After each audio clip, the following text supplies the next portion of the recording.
নিয়ে এসেছি আরও একটি রান্নার রেসিপি। হ্যালো এভরিওয়ান, আসসালামু আলাইকুম। হায়াত মাদার্স রেসিপিতে আপনাদের স্বাগতম।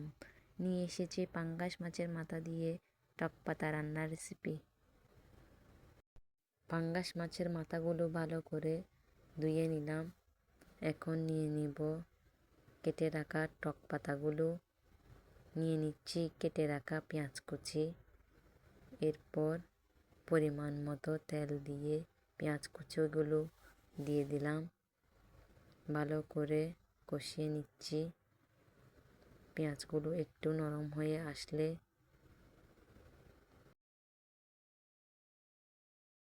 দিয়ে দিচ্ছি লাল মরিচ, হলুদ গুঁড়ো আর পরিমাণ মতো লবণ।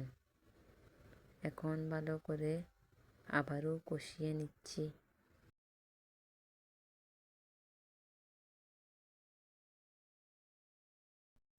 কষানো শেষ হলে এখন দিয়ে দিব মাছের মাথাগুলো।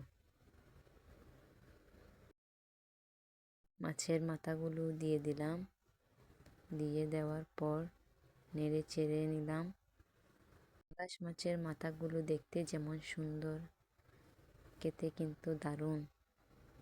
মতো অনেকে আছে পাঙ্গাস মাছের মাথা পছন্দ করে। কার কার পছন্দ কমেন্টে জানাবেন। আবারও পাঙ্গাস মাছের মাথাগুলো কিছু সময়ের জন্য কষিয়ে নিলাম।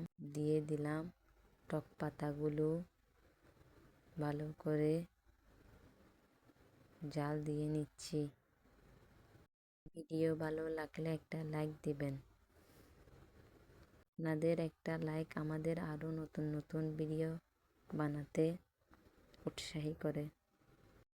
আমার পাঙ্গাস মাছ দিয়ে টক পাতা রেসিপি পুরোপুরি তৈরি হয়ে গেল। ভিডিওটি আশা করি আপনাদের ভালোই লাগবে। এই তো কি সুন্দর কালার আসছে। আমি আপনাদের সাথে আমার হাতের তৈরি আজকের রেসিপিটি শেয়ার করলাম।